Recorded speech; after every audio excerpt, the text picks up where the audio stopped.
Good afternoon and welcome to today's webinar, the State of Strategic Sourcing 2015 Supplier-Centric Sourcing.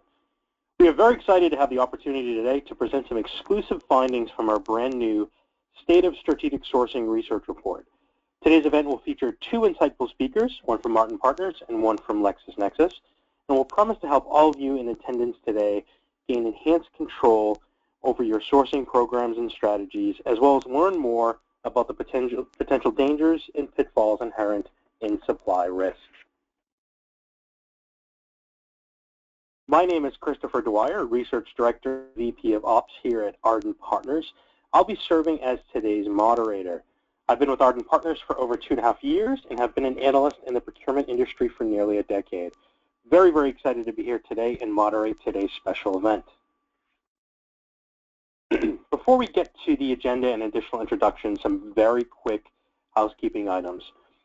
All practitioners today attending will receive a link to download this presentation. We know that that's a very popular question during the webinar. Yes, everyone will receive a copy of today's webinar deck.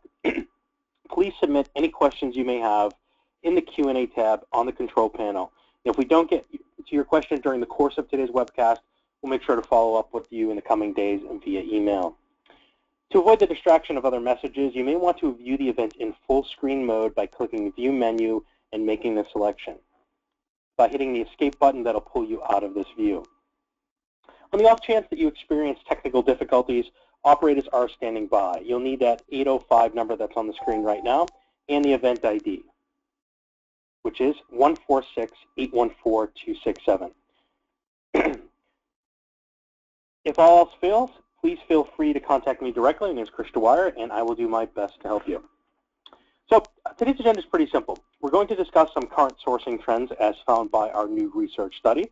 Then we'll take a quick look at how our supply risk is impacting all of us around the globe. We'll also discuss the evolving expectations for true due diligence and supplier monitoring before wrapping up the event with some take-home strategies for success. As always, we'll end today's event with some questions from you in the audience, so please don't be shy. Today's event is sponsored by LexisNexis, and I want to take a minute to thank them for underwriting today's webcast.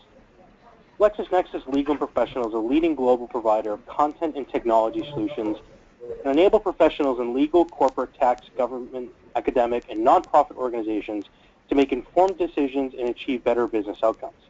As a digital pioneer, the company was the first to bring legal and business information online with its Lexis and Nexis services. Today, LexisNexis Legal and Professional harnesses leading-edge technology and world-class content to help professionals work in faster, easier, and more effective ways. Through close collaboration with its customers, the company ensures organizations can leverage its solutions to reduce risk, improve productivity, increase profitability, and grow their business. LexisNexis Legal and Professional, which serves customers in more than 175 countries with 10,000 employees worldwide, is part of RELX Group PLC, a world-leading provider of information solutions for professional customers across a variety of industries. Our host today is my employer, Ardent Partners, which is a research and advisory firm focused on supply management and, of course, a great. Struggling to find the right solution, interested in benchmarking your performance, or just want to read the latest cutting-edge research and learn best practices, Ardent Partners, the supply management experts, are here for you.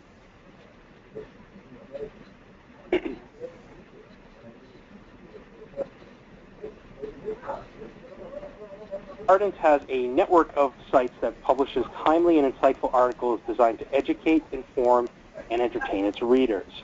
CPO Rising is the largest of these sites. Enjoy today's presentation. You will certainly enjoy CPO Rising, about chief procurement officers and other suppliers.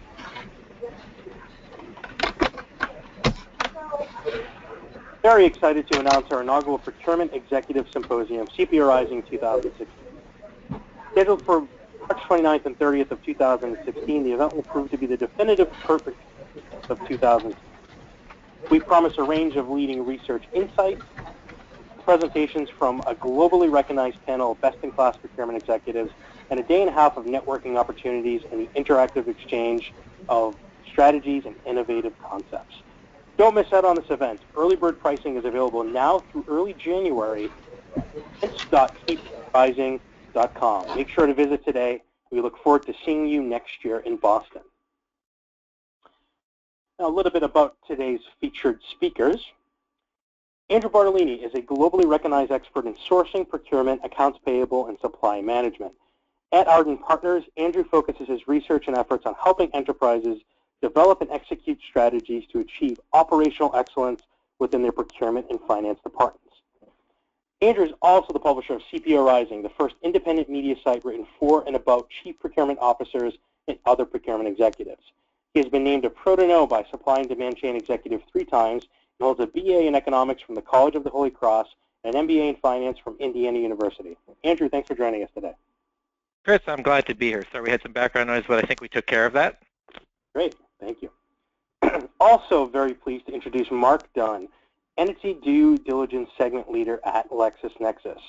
Mark Dunn is the segment leader for entity due diligence and monitoring at LexisNexis. He is responsible for product management and development of the LexisNexis Business Insight Solutions due diligence applications. He is the spokesman on anti-money laundering, anti-bribery and corruption, and sanctions compliance. He is also responsible for helping to shape the LexisNexis risk and compliance strategy and business development.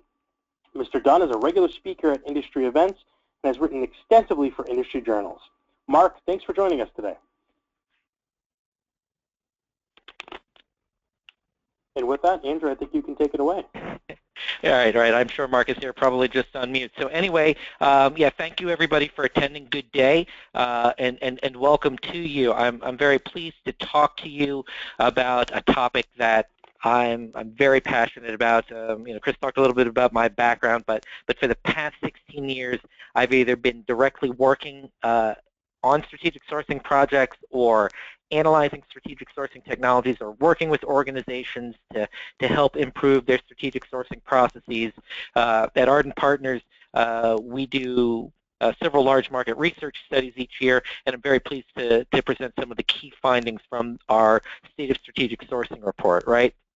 Every year, the pace of business continues to accelerate, right? And this forces enterprise sourcing teams to adapt to changes and shifts within global markets in order to stay competitive. Now, workloads and responsibilities are continuing to increase, but the sourcing teams are not growing at that same level, right? They're remaining understaffed, and doing more with less really has become just the static state, right? It's business as usual.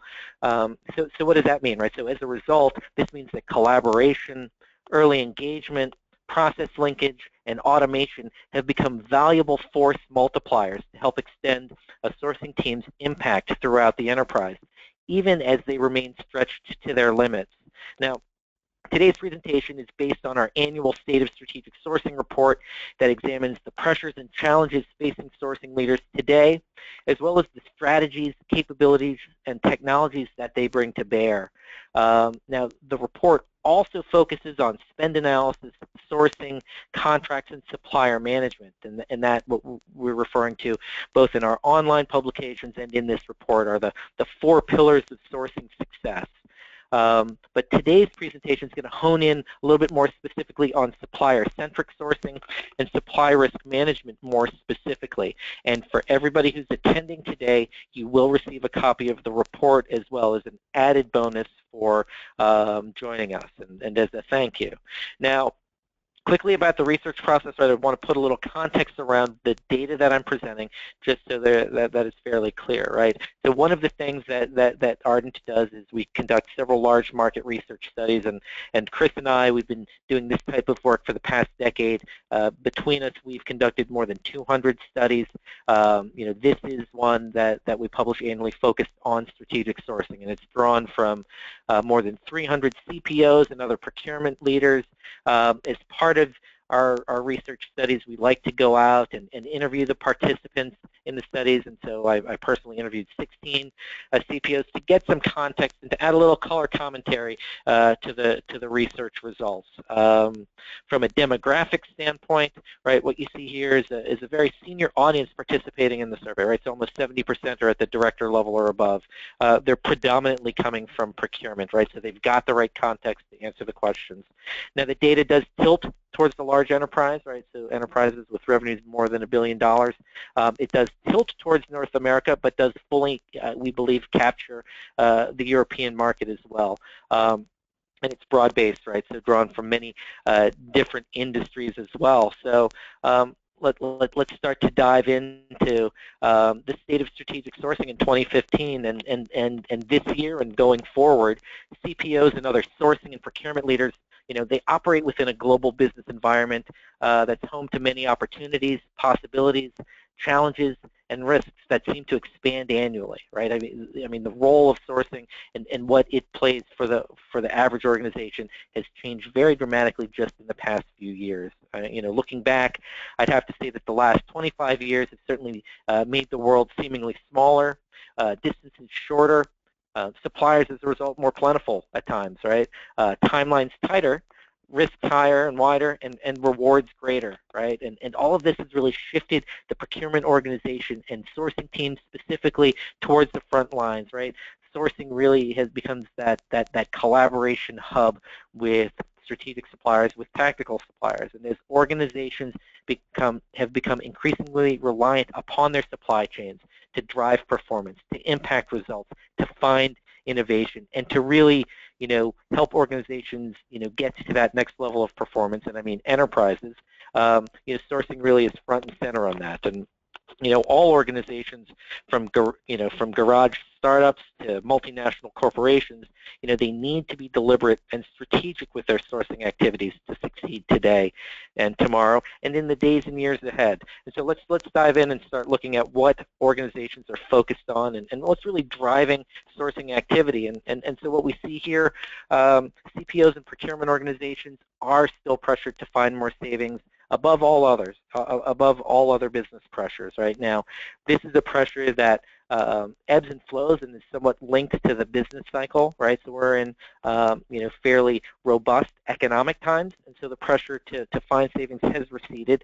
But we also think that CPOs over the last couple of years have done a very good job explaining the broader value proposition that procurement brings to bear for the enterprise, and that the discussion necessarily does expand beyond savings. And so, there's other values certainly that each of your organizations, those of you listening in, bring to bear. But also, I think it's interesting that organizations are really understanding that, to look here at a quarter, understand that it's really incumbent upon them and specifically the leaders of organizations and those that are in sort of the most direct interaction with business stakeholders and other business leaders, the need to better communicate the value that they're delivering and how they're performing, right? Nothing succeeds like success.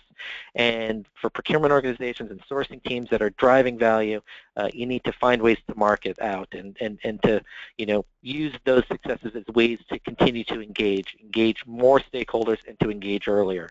Now, from a sourcing challenges standpoint, right, it's processes and systems, it's people, it's lack of technology, right? I think that certainly when you look at or the CPOs that we interview, right, they find that their challenges and one of their major constraints is staffing, both from a headcount standpoint and then quite frequently from a talent standpoint, right? When CPOs are looking out and making their plans for the next 2 to 3 years and trying to figure out which categories they're going to go after to place under their management, how to build more robust and deeper sourcing pipelines, right?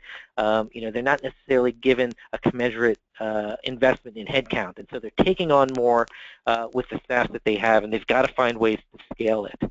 Now, what I find right here, is very interesting, and it's one of the, start again, right?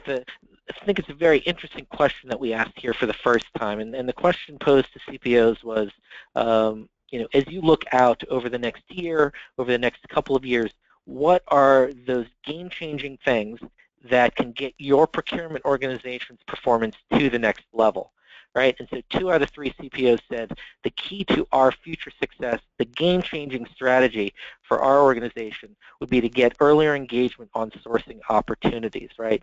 And so for those of you that have, that are working on the sourcing parts of your organizations, right, you understand that getting involved sooner on a sourcing project can make a tremendous difference, right? It's the difference between acting as an active project leader or becoming a simple order taker, right? Our research has shown that sourcing teams, when they get involved earlier on a project, they drive more savings, quality is improved, and risk is reduced, right? If the sourcing team is a value-added component to a sourcing project, then the earlier on in the process that they can become involved, the greater value they're ultimately able to bring to bear, right?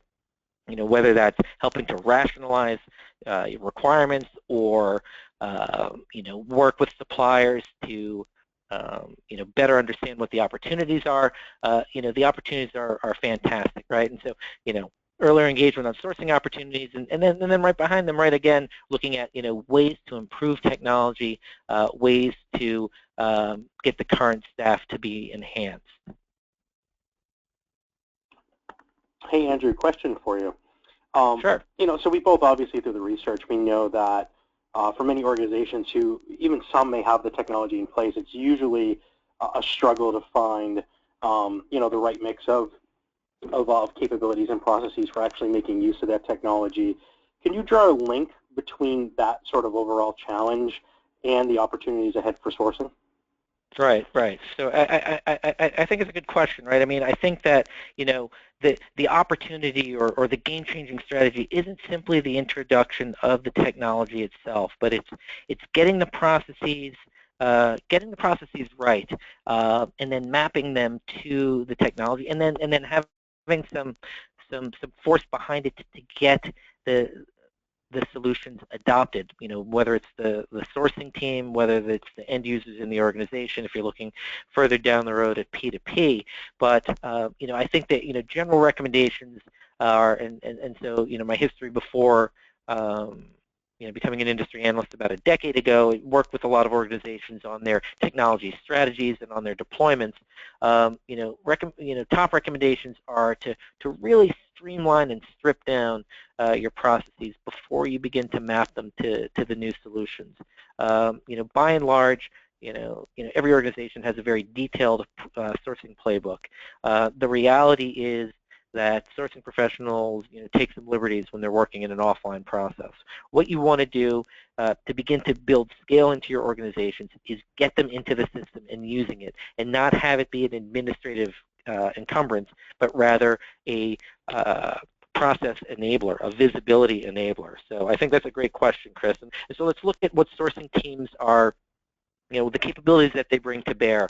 And so I'd say, they get some pretty positive marks, right? I think that, when we start to look at the entirety of the procurement world, I mean, there's some organizations that are just still struggling with, very initial basic problems. But what we see now is that a majority of procurement teams, at least on the sourcing side, they're standardized from the process standpoint. They're linking their processes together. They're automating them, and they're understanding that they necessarily need to be better collaborators, right? The days of the command and control approach of really driving savings across an organization and ripping control away from budget holders is really something that is, it's not gone the way of the dinosaur, but it really should go the way of the dinosaur, right? The goal of the sourcing organization is to put the business in the best position to make the strongest and smartest decisions, right? And so collaboration becomes critical,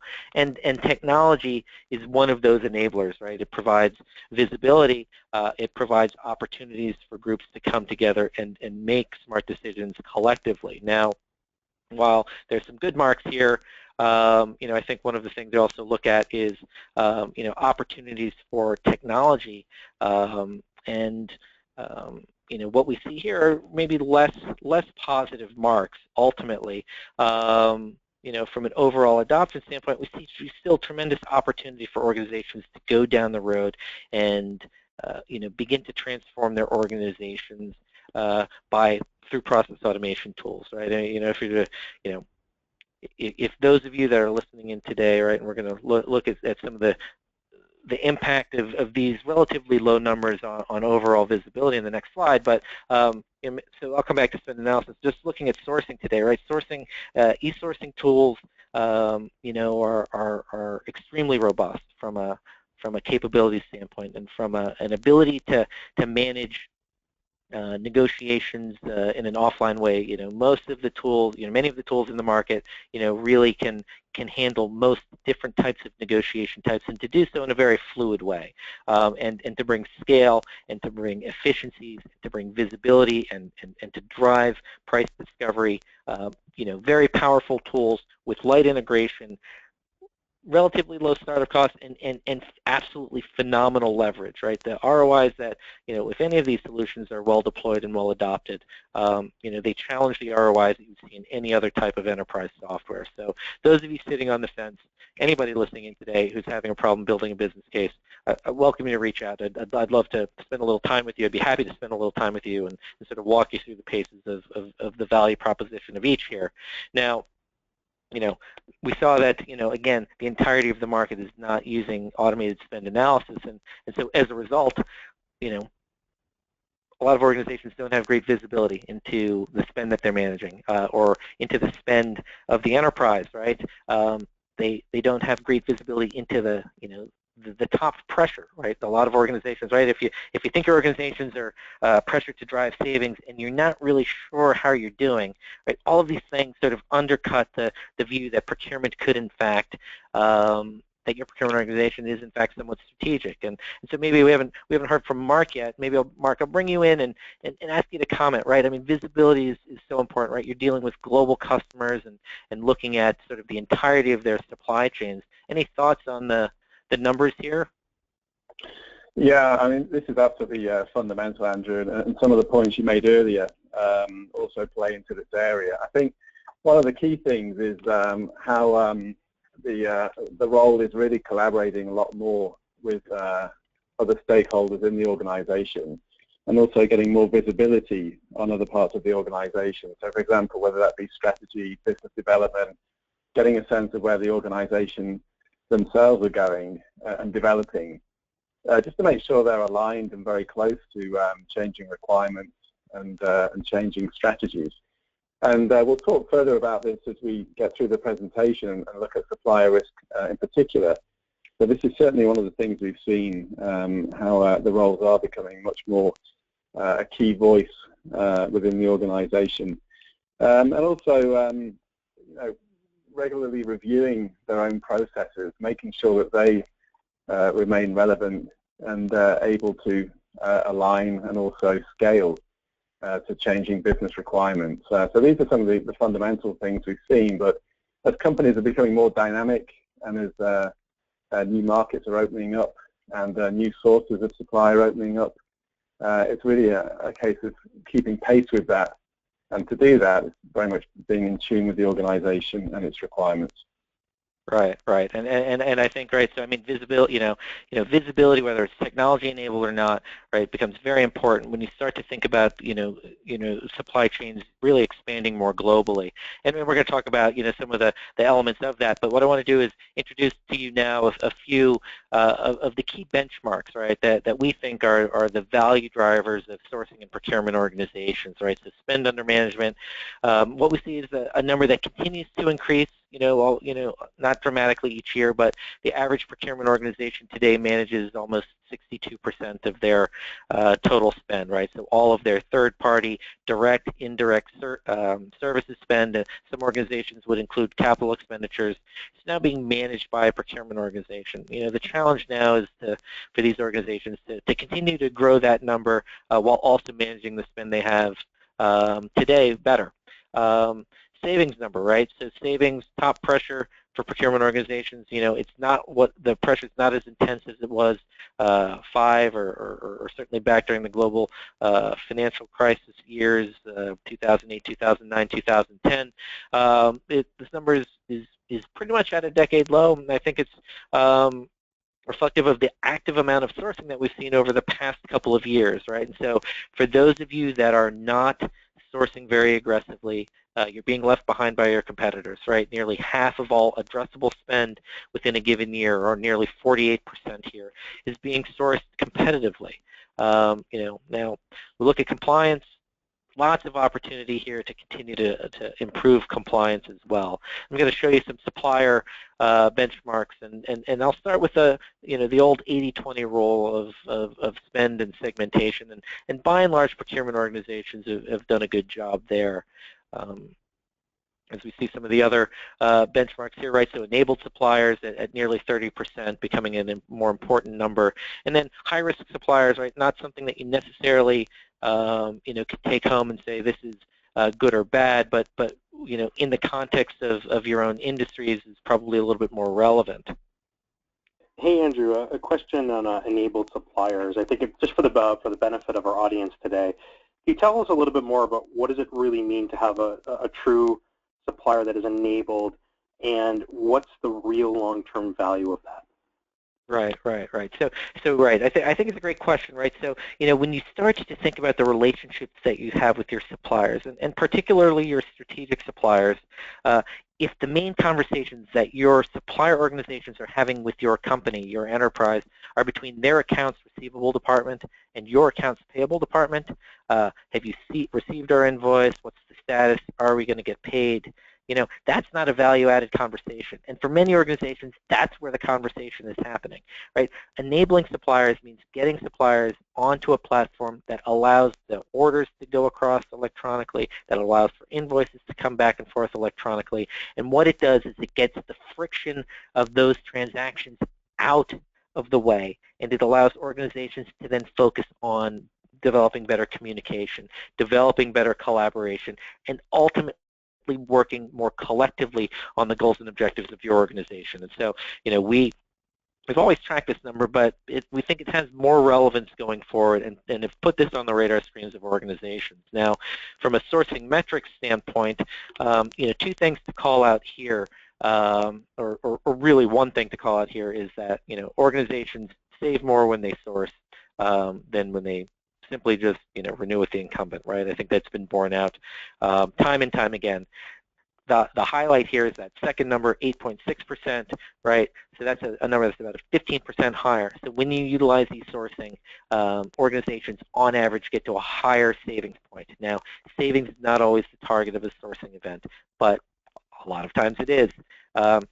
Many other benefits to e-sourcing, and we can come back to that at another webinar at this time soon. But again, a lot of value here, lots of opportunity, particularly when we saw the adoption, and particularly when we see the gap between the amount of sourcing activity that we see in the market, which has grown and is a pretty solid number, and the level of use of technology. And I like to say, right, for those of you that are doing strategic sourcing, you can't spell strategic without the E, right? And if you're utilizing a process that eschews technology, that's manually based, it's very hard to make the case that it is in fact strategic. Now, we're going to pivot from supplier, from the general benchmark information, what's happening in the market today, towards supplier-centric, and really more specifically, what's happening in the supplier risk landscape in 2015. And like starting with this quote, right, from an interview with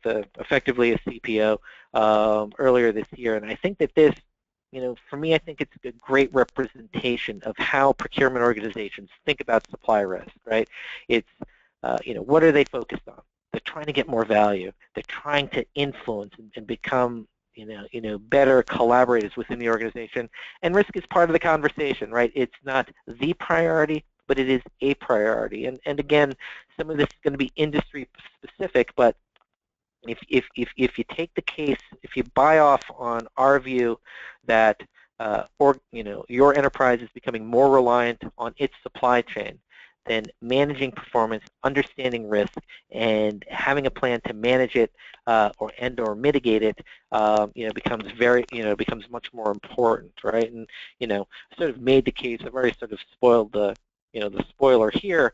But when you look at what's happening in the world of business today, right? when you think about your company's products and services, the window of opportunity that they have to charge a premium on those products and services is collapsing, right? Products are being rolled out. Your customers are being trained that the next version of the product not only should it be functionally superior and feature rich, as well as the service, right? But it also, the expectation is that it's going to cost less, right? And so, ultimately, the increased reliance on the supply chain, right, I think is probably the best example. So supply risk becomes very important in that context. And so, when we look at and we think about supply risk, the market and where it is, right, I think, it's relatively unsophisticated, right? And so the point I would make is that that's okay, but I think that organizations need to start thinking a little bit more about it, to spend a little bit more of their time like that CPO, right? It's not the priority. It's not the top focus, but it should be a top focus. And what we see here is that, where organizations are that are focused on supply risk, right, they're effectively still working to get their hands around the problem, identifying ways to, identifying, who's going to own it. Really defining supply risk at some level is that first step. And, we also think that there's great opportunities to leverage some of the solutions, some of the 4 pillars of strategic sourcing to enable a more supplier-centric view of sourcing. And so, Mark, I'll pull you back in here. I know you've got some slides coming up, but talk a little bit about what your clients, what LexisNexis clients are doing when it comes to supply risk. What are the things they're doing? Yeah, and I think to your point earlier, Andrew, in some cases this is quite unsophisticated in terms of the experience to date in a number of companies we've been working with. And where we've been helping them really develop is look at approaching this in a risk-based manner. So really looking at the expanse of their supply chain and helping categorize those supplier relationships along the risk basis. But to start to actually bring into that risk assessment other factors they may not have considered before. So historically, they may have looked at things like credit risk and credit scores as a means to monitor potential risk in the supply base. But increasingly, there are other things that are starting to play a part, whether that be regulatory drivers around certain country regulations and compliance requirements, whether, of course, there be environmental or ethical concerns that could have an impact on the organization. And so there are a number of different themes that are starting to come into the management of suppliers. And for many companies, this is quite new ground. Obviously, they're aware of some of these issues, but it's not something they themselves have perhaps focused on in the past. They've left that up to other departments, but increasingly the procurement teams are featuring far more in those meetings, those dialogues around those themes. And it is something we're going to talk more about in the presentation. But I think that's the key thing, expanding the view of risk into many other areas. Yeah, I would totally agree, right? And so why should they do that? It's because there's other people that are expanding the definition of supply risk for them, right? So we've got, here in the U.S., or I guess technically I'm not in the U.S. right now, but there in the U.S. with Chris, the Dodd-Frank Act is just one example of, regulatory agencies, right? In this case, Congress coming in and saying, we need to ensure that supply chains are clean from a conflict mineral standpoint. And now there's some ongoing litigation around this, and there's been some back and forth. But the point is that not just your consumers, but of course your customers are focusing on this. But when you look at what's happening in the U.S., when you look at, let's talk about the modern slavery law, right? What these laws are doing is taking the impetus or the responsibility of supply risk, or in the case of the UK, the responsibility of validating and really going through and ensuring that there are no slaves that are really, a part of the supply chain that are and you can look at any number of industries and regions of the world where these are very real risks. The responsibility now is hitting the executives of the organizations who are on the hook in case these things are found out, right? So there's a shift in the view, and it's one of the challenges, and it's one of the reasons why supply risk is becoming more important, right? Another example, really, the tragedy from just a few years ago, more than 1,000 people killed, another 2,500 plus injured. The result is we've got, because of poor building structures in Bangladesh, all of a sudden, 19 retail, but outside of the tragedy, right? I mean, the follow-on led to protests in London, where Mark is, in Paris, across the United States. It led to increased liability and just a very bad view of these different companies that their consumers had, and we've seen supplier risk issues like this that have come and been borne to bear and have had very direct impact on revenue. And when supplier risk issues hit those front pages, procurement is square in the bullseye right there. And so with that, right, I'm going to turn it over to Mark for a few slides, and then we're going to close it out with a little bit more data and some recommendations and Q&A. So Mark? Great, thank you, Andrew. And so, yes, so we're going to focus for a few minutes on supplier risk management and look at evolving expectations for due diligence and monitoring. So if we move on to the next slide. And I think this slide encapsulates some of the issues and concerns that are really starting to put procurement under far more focus. Essentially, if you look at the left-hand graphic, we see in brown those areas on the map of very high development, very high growth.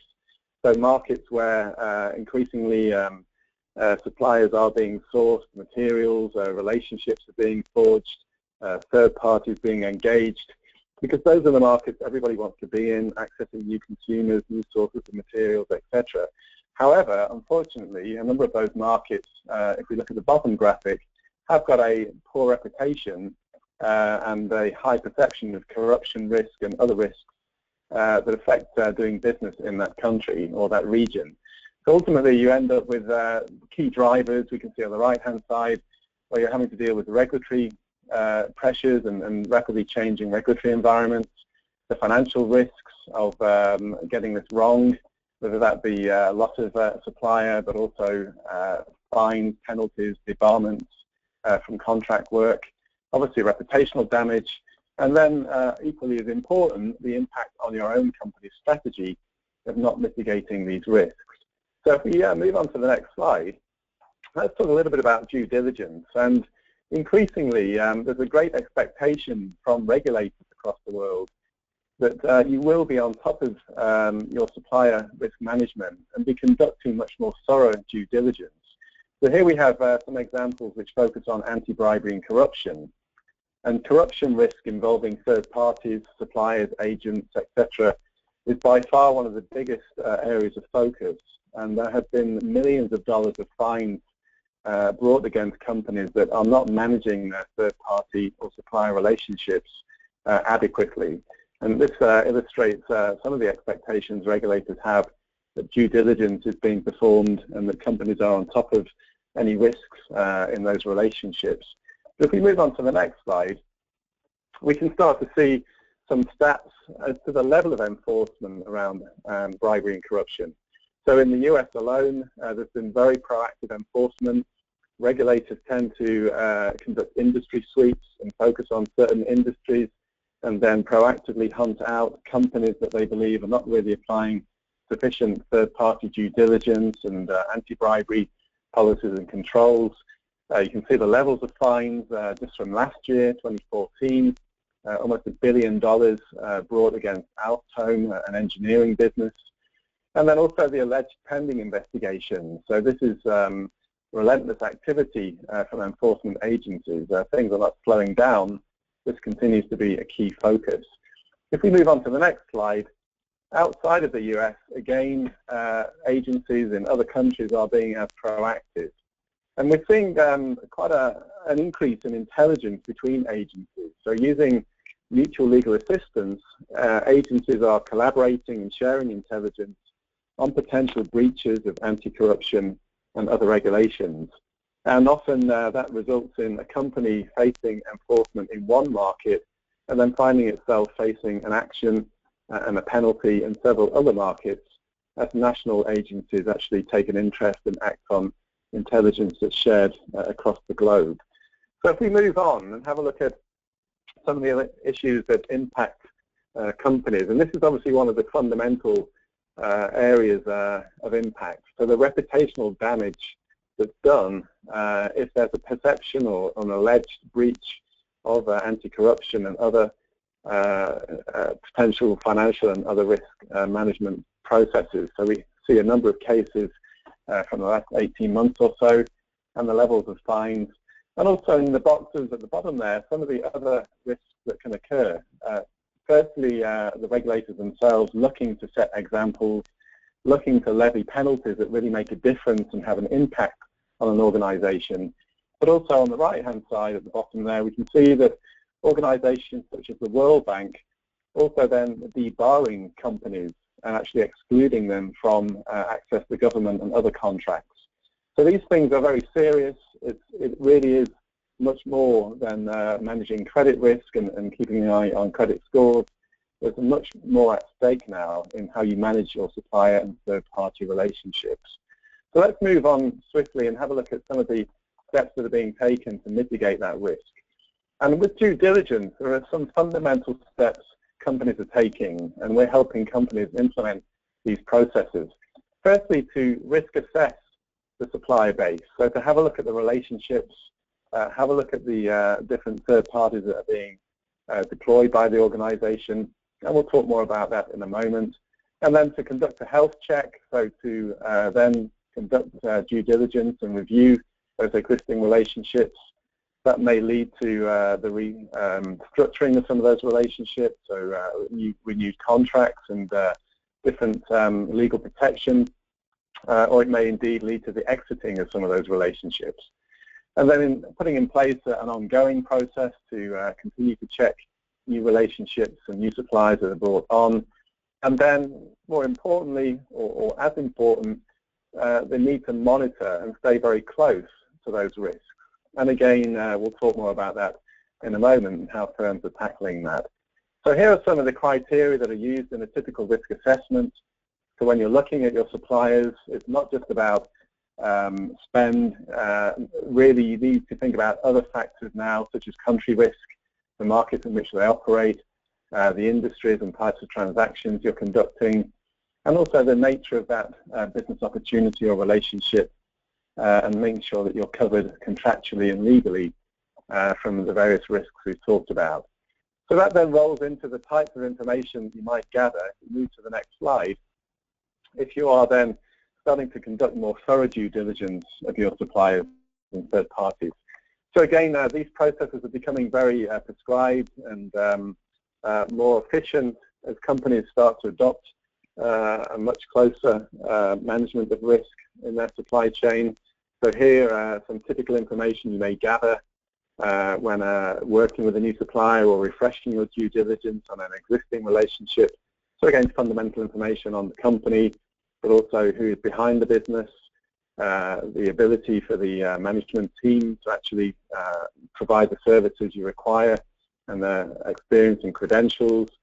Also, how that third party or that supplier actually goes about conducting business elsewhere and their dependency on perhaps other suppliers. So the suppliers of suppliers and how that may extend your risk.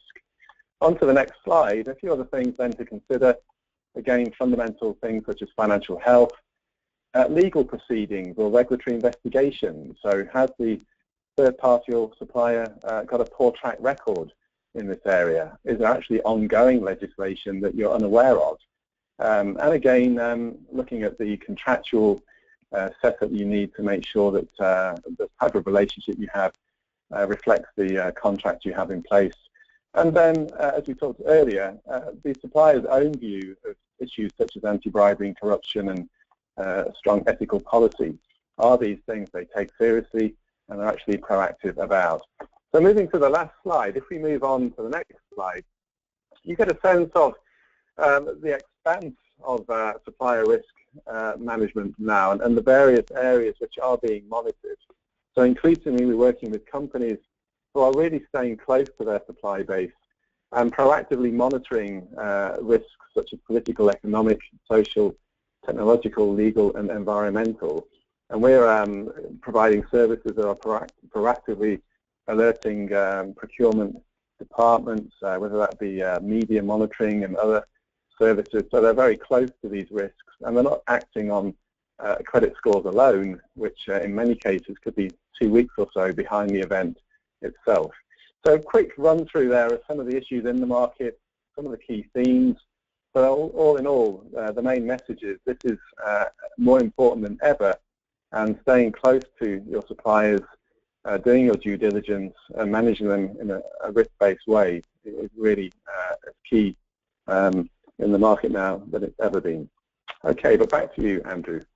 Yeah, no, I mean, I think, right, so I mean, just we were talking a few minutes ago, right, what's the top strategy, right, and it's getting your hands around supply risk, and when you just say those few words, oh, you know, that's pretty straightforward, but the reality is evidenced here, right, you know, this is something that is shifting and moving, but it has many faces and it has many facets, and, you know, it's, again, you know, it's, you know, none of this is necessarily easy, but, you know, organizations need to begin to start thinking about this, right? It's a challenge for those organizations that are, you know, struggling to get their PO process right to start to think about, you know, topics like this and sort of the next level of challenges that organizations face. But, you know, the sooner you start thinking about them, the sooner you start to put a face on it, the sooner you begin to start categorizing and looking at the different types of risks, the better a position you ultimately will be. Now, I'm going to dive back into some data here real quick, right? So within each of Ardent Partners' research studies, we will segment the top performers in the marketplace, the top 20% of performers very specifically, based upon their performance in certain areas. We call that group the best in class. And you know, what we then do is we look at the best in class and try to understand, well, what is it that they're doing better, differently, more forcefully? What is it they're not doing that allows them to have such a competitive advantage? And as you can see from these numbers, I'm not going to dive into all of them, but these numbers really do show that the best in class have significant advantages over their peers, right? Savings is top pressure, right? You know, not the only metric that should define procurement performance, but it's an important one. You know, what we ultimately come away with is that while the best in class as do all in the marketplace, have great opportunities to improve their compliance, for compliance to their contracts. You know, they're really the ones that are sourcing the most actively and driving the most savings and making the general numbers look as good as they do. So let's look real quick at a couple of things and what they're doing. You know, we see better linkage, right? So if they're managing more spend, they've got better engagement to start. You know, how they're able to source such a high level of addressable spend is because they've got systems in place. They have technology in place. Compliance numbers are better, still not great. They've got the formal programs, right? And you know, I think that, you know, besides driving, you know, greater adoption of technology, or meaning that they've got it, you know, for the departments and for the organization to use, they also focus on driving user adoption, and that becomes a very important thing, right? We looked back at the challenges of getting the right systems, you know, getting the right processes mapped to the systems. You also need to get the users to use the solutions. Now, you know, let's look at, you know, supply risk impact, right? What are, you know, for these best-in-class organizations, right, who are managing, you know, more than 70% of spend, who are quite active in sourcing, you know, they're, maybe not surprisingly, you know, much more involved from a supply risk standpoint as well, right? They're playing a significant role in managing supply risk, and, you know, it's still funny that not all procurement organizations are on point. You know, there are different industries where it may make sense for other functional leaders to be on point, but what they are doing is they're contributing, if not leading it. And, you know, again, you know, supply risk is, it's like one of those things that everybody knows they should be doing. The best in class are those that are really following through and driving value there. Now, I want to talk a little bit about some strategies for success, and you know, I think that one of the things that, you know, hopefully we made clear is, and you know, for those of you that are sourcing professionals, I think you understand this as well, but, you know, market forces have combined in recent years to simultaneously expand supply chains and tighten economic linkage to trading partners, right? And companies in all regions and of all sizes are increasingly global, and the need to support business relationships with global trading partners has become a priority of the first order. And this puts sourcing teams front and center, right? When you start to look at organizations and the evolving nature and the speed in which they're evolving, not only who their customers are, but who their suppliers are, sourcing becomes more relevant than it was a couple of years ago, and we've always thought it's highly relevant. So what are some strategies to drive some success on the sourcing side, right?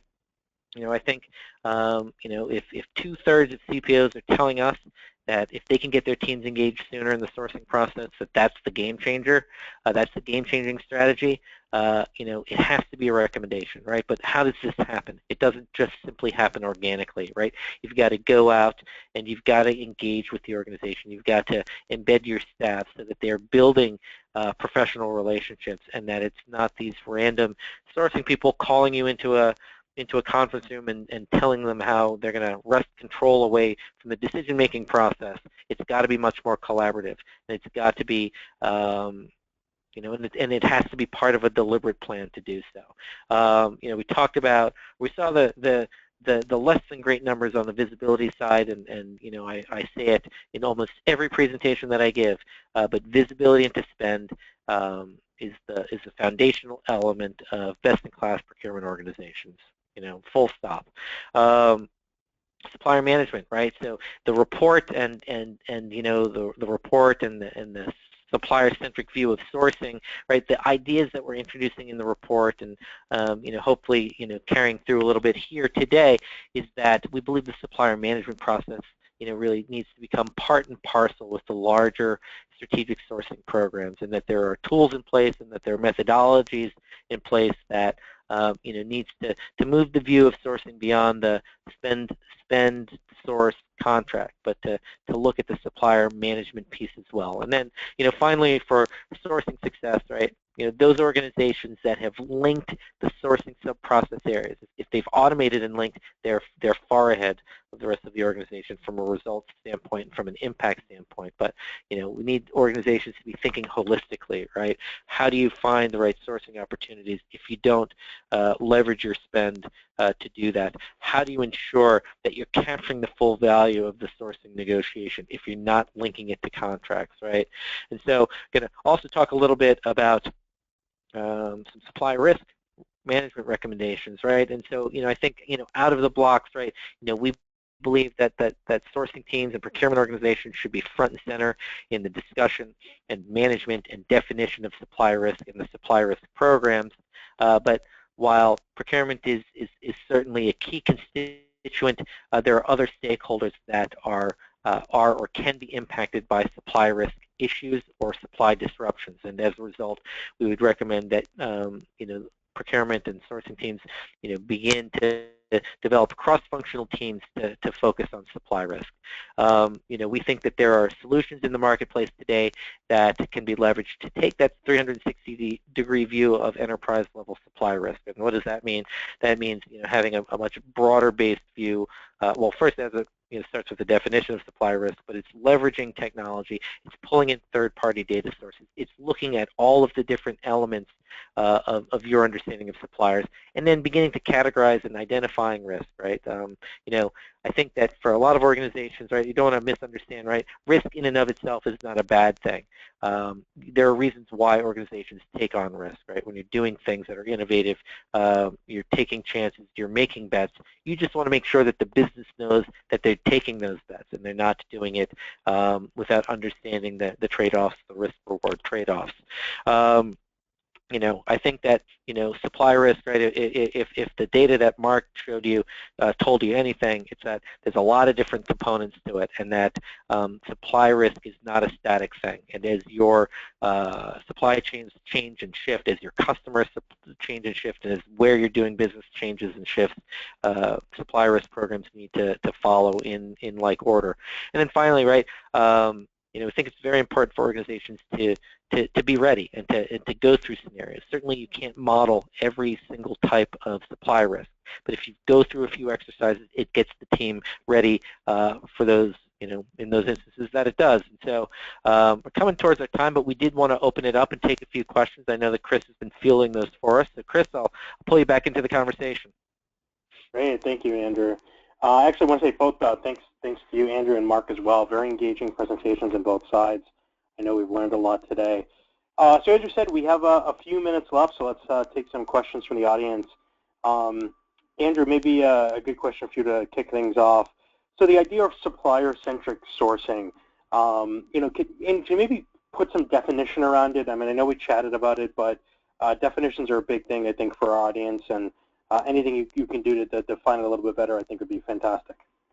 Sure, right. So, I think again, the shift in speed and the increasing reliance that businesses have on their suppliers necessitates a shift in the view of at least their strategic suppliers, right? You need to move on from the view of suppliers as simple vendors and to begin to look at them as assets, and as with assets, begin to invest in them so they can increase in value.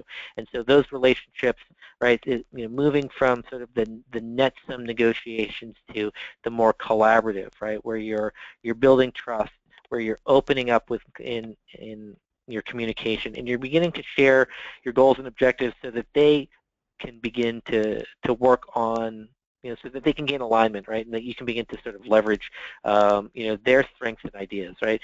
It starts with clearer communication and more open collaboration. I mean, we're in an age of innovation, and certainly no business has figured out and cornered the market on innovation in their industry, and so you're reliant more than ever on your supplier partners, your supplier assets, and the supplier-centric sourcing concept is getting that shift into a more permanent mindset. Great, thanks, Andrew. Another question here. Can you talk a little bit about the relationship between supplier management and strategic sourcing? Okay, sure, right. So, I think, and I'll pull Mark into this one too, right? The broader concept is, right, for those incumbents that are brought back into a new bidding, into a new sourcing project, right, into a new RFP.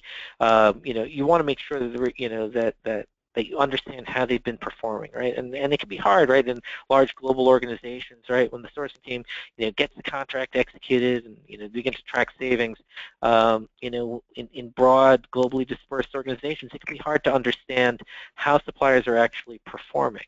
And so, beginning to capture that information and bringing that back into the decision-making process, I think, is one key part of that.